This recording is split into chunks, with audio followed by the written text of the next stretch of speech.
Waktu awal-awal kerja dulu pernah ngerasa pengen keluar tuh sempet. Karena satu, aku nggak betah, aku tuh mabokan orangnya. Kalau Parapi sama Bu Gigi tuh alhamdulillah, kalau menurut aku itu bos yang super duper baik, Masya Allah sekali ya. Agak susah sih ya, sekarang udah mulai agak susah karena Ryanzanya udah bisa ngelawan. Dia udah bisa mukul beneran, udah bisa nonjok beneran kalau ngelawan. Jadi paling dipisahin, Sus ngambil Ryanza, aku ngambil Rafathar. Jadi kita udah lerai, berpisah, bawa anak masing-masing.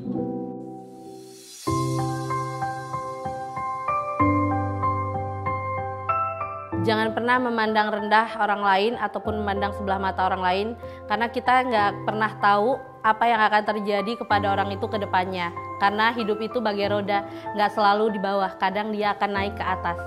Aku seorang perempuan, it's me, Selalala.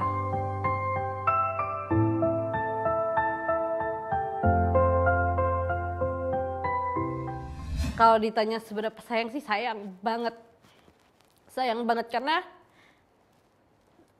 tanpa aku kerja di sini, tanpa aku kerja sama Rafathar, mungkin aku nggak seperti sekarang. Mungkin kehidupan aku nggak seperti sekarang. Maksudnya yang alhamdulillah, yang mana dulu tuh banyak banget yang mandang sebelah mata, tapi alhamdulillah sekarang semuanya berubah. Semua orang yang tadinya nggak suka, semua orang yang tadinya nganggap sebelah mata, bahkan semuanya sekarang jadi saudara, yang bahkan nggak kenal sekalipun. Kalau ditanya seberapa sayang sih, sayang banget, udah kayak ngelebihin saudara kandung, udah ngelebihin kayak bener-bener keluarga sendiri. Kalau momen lelah sih ada ya waktu awal-awal kerja sih. Waktu awal-awal kerja dulu pernah ngerasa pengen keluar tuh sempet. Karena satu, aku nggak betah di mobil, aku tuh mabokan orangnya. Jadi aku mabok kendaraan. Jadi dulu tuh waktu awal-awal tuh setiap naik mobil pasti muntah. Setiap naik mobil pasti muntah. Bener-bener nggak bisa nyium bau mobil aja aku udah enek gitu, udah pusing. Satu itu sih yang bikin aku mau keluar. Kedua, waktu itu tuh kalau aku kagetnya karena kalau ikut ikut bos syuting tuh berangkat pagi, pulangnya tengah malam, nanti paginya berangkat lagi. Jadi belum terbiasa gitu loh. Jadi waktunya tuh bener-bener numpang tidur doang di rumah, nggak ada waktu istirahatnya kalau dulu. Tapi kalau sekarang kan udah kebanyakan syuting di rumah. Kalau dulu kan syuting di TV-TV gitu. Itu sih yang bikin aku pengen kayaknya mau berhenti aja deh gitu, nggak betah gitu. Aku udah ngomong ke kakak ipar aku waktu itu, kayaknya aku nggak sanggup deh, nggak betah karena aku orangnya mabokan kendaraan. Terus yang kedua, jamnya di sini jam istirahatnya kurang banget karena kan waktu Rafathar kecil kan perginya itu misalnya jam 9 pagi pergi, nanti sampai rumah jam 1 atau jam 12 malam.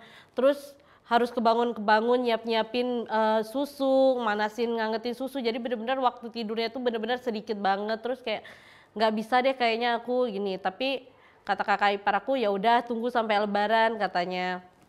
Terus pas sampai mau lebaran, pas mau berhenti, tiba-tiba adek aku PKL sekolah, terus butuh biaya. Jadinya lanjut lagi. Ya udah deh kayaknya nggak jadi keluar karena ini adek sekolah butuh biaya. Jadi kalau aku keluar harus nyari kerja lagi. Iya kalau langsung dapet, kalau nggak langsung dapet, adek gimana sekolahnya. Jadi aku lanjut lagi, alhamdulillah sampai sekarang. Kalau Parapi sama Bu Gigi tuh alhamdulillah, kalau menurut aku itu bos yang super duper baik, Masya Allah sekali ya. Bener-bener nggak bohong, ini bukan yang gimmick, bukan yang buat kayak buat apa ya, carmuk atau caper. Emang mereka tuh sebaik itu sama karyawan dan tidak membeda-bedakan karyawan satu sama yang lain. Contohnya apa? Misalnya kayak alah pasti cuman karena bosnya aja gitu kan, mungkin ada beberapa orang yang beranggapan seperti itu. Enggak, Bu Gigi Parapi itu bener-bener baik ke semua karyawannya, bener-bener itu tuh Bu Gigi tuh kayak gini loh, contoh kecil aja, dia mau bagi-bagi misalnya barangnya, mau bagi-bagi. Kalau misalnya barangnya itu dia pasti ngitung dulu karyawan di rumah tuh ada berapa. Kalau misalnya dia mau ngasih baju, dia hitung dulu nih yang mau dia keluarin. Cukup nggak nih buat karyawannya sini, karyawannya sana. Bahkan kalau dia mau bagi-bagi baju, dia harus lihat dulu nih karyawan misalnya Bu Rita, karyawan Bu Ami juga pasti dikasih semua dan itu harus sama gitu.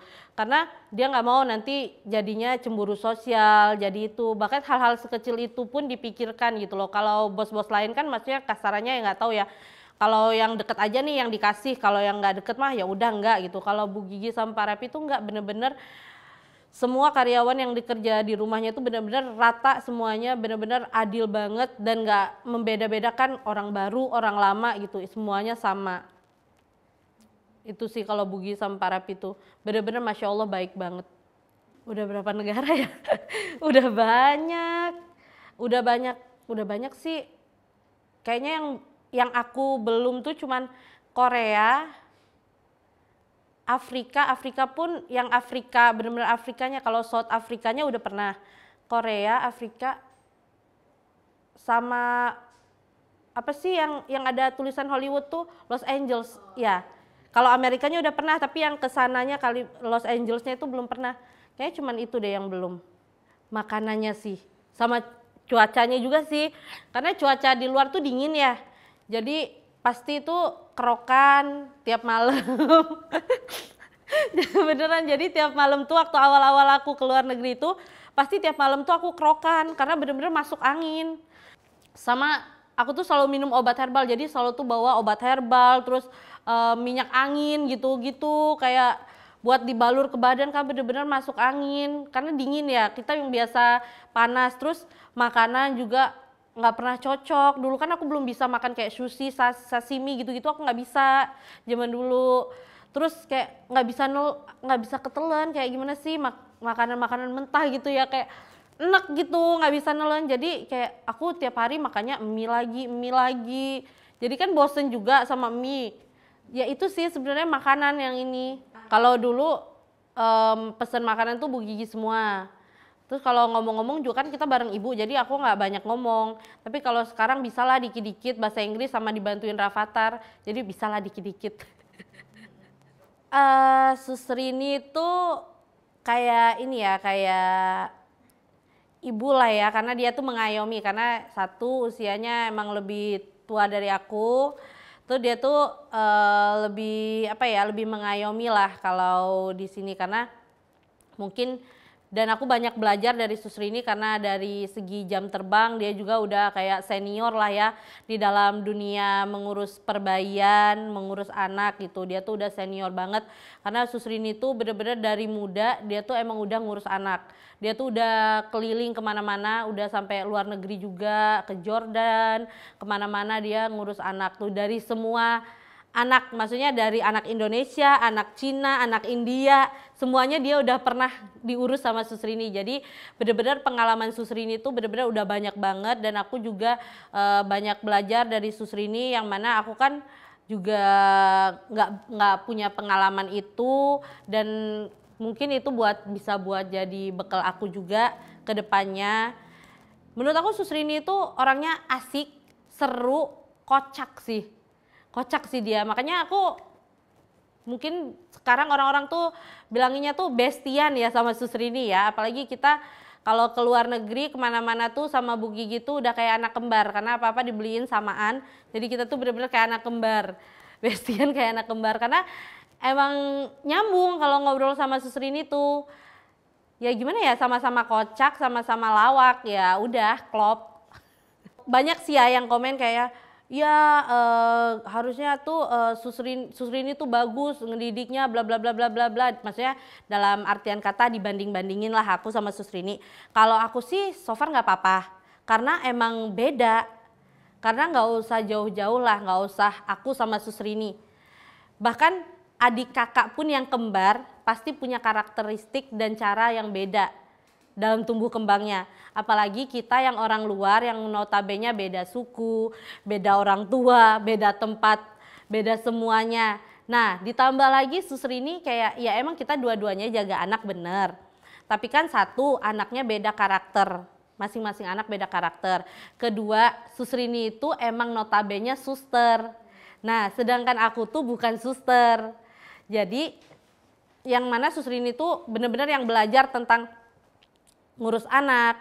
Terus yang kedua, Susrini tuh jam terbangnya tuh udah lebih tinggi dari aku. Jadi kan kayak udah profesional lah kasarannya kalau Susrini tuh, karena dia tuh bener-bener ngurus anak tuh bukan hanya anak yang mohon maaf anak biasa gitu ya. Anak yang dalam tanda kutip berkebutuhan khusus tuh pun Susrini tuh udah pernah ngejagain. Jadi bener-bener Susrini tuh udah kayak hafalah karakter anak, cara apa ya, mengatasi anak, karena dia tuh bener-bener ya dari anak Indonesia, anak Cina, India berkebutuhan khusus, mohon maaf, itu Susrini tuh udah pernah apa ya, ngejaga semua, udah pernah kerja ngejaga anak-anak yang itu. Jadi dia tuh bener-bener kayak ya emang bener-bener jam terbangnya udah tinggi, jadi ya wajar. Ya kalaupun aku dibandingin, aku sih nggak apa-apa sih, aku sih legowo karena emang beda, bener. Karena emang beda, cara didiknya juga beda, ya bener beda. Karena Rafathar itu yang ngedidik tuh langsung dari Bu Gigi Bu Rita, bukan dari aku. Bener-bener dari Bu Gigi Bu Rita, karena aku nggak megang Rafathar, aku megang Rafathar tuh pas Rafathar udah gede kan. Terus kalau Susrini, karena Susrini emang udah notabene suster, dia juga udah sekolah suster dan sudah jam terbangnya sudah tinggi, ya dia juga beda caranya. Jadi kayak gimana sih, kayak kalau kita udah berpengalaman nih, pasti kita akan menerapkan pengalaman yang kita dapat. Kalau kita udah pernah belajar ini, pasti kita akan menerapkan. Nah, jadi mungkin kolaborasi itu dari berbagai anak negara, dari berbagai sifat dan jenis anak, Susrini udah bisa mengkolaborasikan itu di Rayansa. Dan kalau dapat hasilnya Rayansa sekarang yang Masya Allah sangat gemoy ya, menggemaskan sekali, ya mungkin itu dari dua faktor, emang faktor gen, Rayansa emang pinter, ditambah lagi ketemu susternya, emang susternya juga pinter, jadi ya udah klop gitu. Jadi kalau aku dibanding-bandingin sih, aku sih nggak apa-apa sih sebenarnya, biasa aja. Karena ya udah emang kita nggak bisa menyamakan atau mensetarakan, karena emang kita beda gitu. Bedanya apa ya? Kalau Rayansa tuh lebih aktif ya anaknya, lebih aktif. Terus Rafathar juga aktif sih dulu sebelum dia mengalami trauma itu. Jadi Rafathar tuh cool tuh setelah dia mengalami trauma itu. Semoga Rayansa tidak mengalami itu. Nah, jadi mereka tuh sama-sama aktif. Cuman kalau Rayansa tuh lebih agresif gitu loh, anaknya lebih kayak show gitu. Kayak kalau ada orang tuh dia tuh lebih show, lebih mau kayak lihat nih aku bisa gini, lihat nih aku bisa gini gitu. Kalau Rayansa, kalau Rafathar tuh enggak, dia tuh anaknya lebih kalem. Gitu sih bedanya. Ada sih momen-momen tapi nggak begitu parah, karena emang Rafathar tuh emang dari awal kan dia yang mengharapkan punya adik banget ya.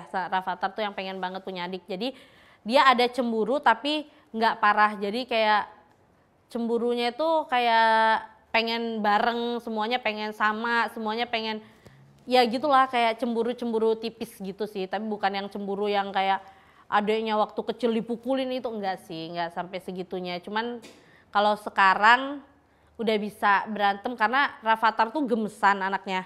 Nah, jadi dia tuh kalau ngelihat adeknya tuh, apalagi adeknya pipinya tembem ya, jadi suka dicubit, kalau enggak dia dicium tapi disedot gitu loh. Jadi adeknya tuh suka marah sekarang, udah bisa pertahanan diri, membela diri Rayansanya. Jadi mereka sering berantemnya karena itu kalau sekarang. Agak susah sih ya, sekarang udah mulai agak susah karena Rayansanya udah bisa ngelawan. Dia udah bisa mukul beneran, udah bisa nonjok beneran kalau ngelawan. Jadi paling dipisahin, Sus ngambil Rayansa, aku ngambil Rafathar. Jadi kita udah lerai, berpisah, bawa anak masing-masing. Gitu sih kalau pisahin mereka. Karena kalau cuman diomong, cuman kayak omongan jangan Rafathar, jangan Rayansa, itu akan tetap terjadi pertarungan itu. Jadi emang bener-bener harus Sus ambil anaknya, saya ambil anaknya, kita berpisah. Gitu sih. Sebenarnya kalau nurut sih Rafathar tuh lebih nurut ke mamanya ya, cuman mungkin ada di beberapa kondisi yang di saat itu mamanya yang lagi marah, jadi aku yang masuk gitu. Jadi kayak kita tuh emang gitu kalau diajarin ibu tuh. Jadi kalau Rafathar lagi marah sama satu, yang satunya jangan ikut nimbrung, diem aja, ntar ambil anaknya ajak ngobrol. Terus ya gitu, sebenarnya bukan nurut sih, lebih kayak ngajak diskusinya itu lebih. Kalau dia misalnya lagi marah sama Bu Gigi, terus aku yang nenangin. Nanti kalau misalnya dia lagi berantem sama aku, ya sama Bu Gigi gitu sih sebenarnya, bukan lebih nurut ya, kayak lebih apa ya, menenangkan dan mengajak diskusinya aja sih. Cuman kelihatannya emang kayak nurut ya. Iya, sering banget malah, sering banget, sering banget dibilang kayak bahkan ada yang lebih gila lagi ya. Waktu itu aku pernah baca komentar gini. Ada yang mention Pak Raffi, Bu Gigi gini. Mas Raffi, Mbak Gigi, hati-hati tuh katanya. Lala mau ngambil posisi Susrini, mau ngambil Rayanza. Ngakak nggak tuh dibuatnya? sampai segitu loh orang. Ya ada sih orang yang kayak nyinggung-nyinggung kayak eksploitasi anak bos gitu-gitu. Sebenarnya bukan itu, maksudnya tuh kayak kita tuh bikin story, bikin itu, bikin video tuh karena emang momennya tuh dia lagi lucu, lagi gemes gitu loh. Bahkan nggak usah kita lah, orang luar aja kalau ngelihat itu pasti langsung story, langsung bikin video gitu, karena momennya tuh pas gitu buat di videoin, momennya tuh lucu buat di videoin gitu. Dan ibu bapak juga nggak ngelarang gitu. Apakah akan terus bekerja sama Bu Gigi sama Pak Raffi? Insya Allah kalau misalnya aku masih dibutuhkan dan tenaga aku masih dibutuhkan dan aku masih dibutuhkan sama Bu Gigi, karena kan aku nggak tahu ke depannya ya. Kalau aku sih insya Allah kalau masih dibutuhkan dan kita juga masih ini, ya insya Allah aku masih tetap kerja sama Bu Gigi, Pak Raffi. Tapi kita nggak tahu ke depannya, sedetik yang akan datang aja kita nggak akan tahu apa yang terjadi kan. Makanya insya Allah kalau misalnya emang masih berjodoh ya masih kerja sama Bu Gigi, Pak Raffi.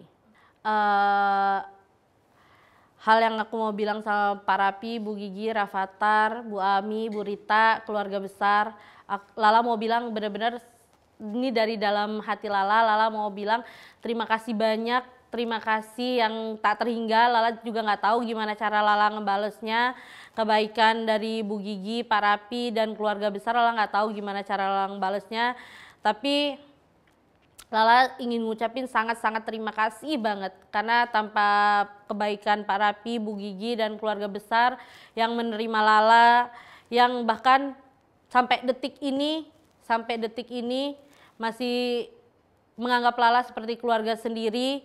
Lala mau ngucapin terima kasih dan mungkin nggak bisa terangkai oleh kata-kata untuk mengungkapkan rasa terima kasih Lala, dan nggak bisa juga Lala ngebales kebaikan Pak Raffi, Bu Gigi, dan keluarga, karena emang nggak bisa dibalas karena terlalu banyak banget kebaikan yang tercurah buat Lala dari keluarga Pak Raffi, Bu Gigi.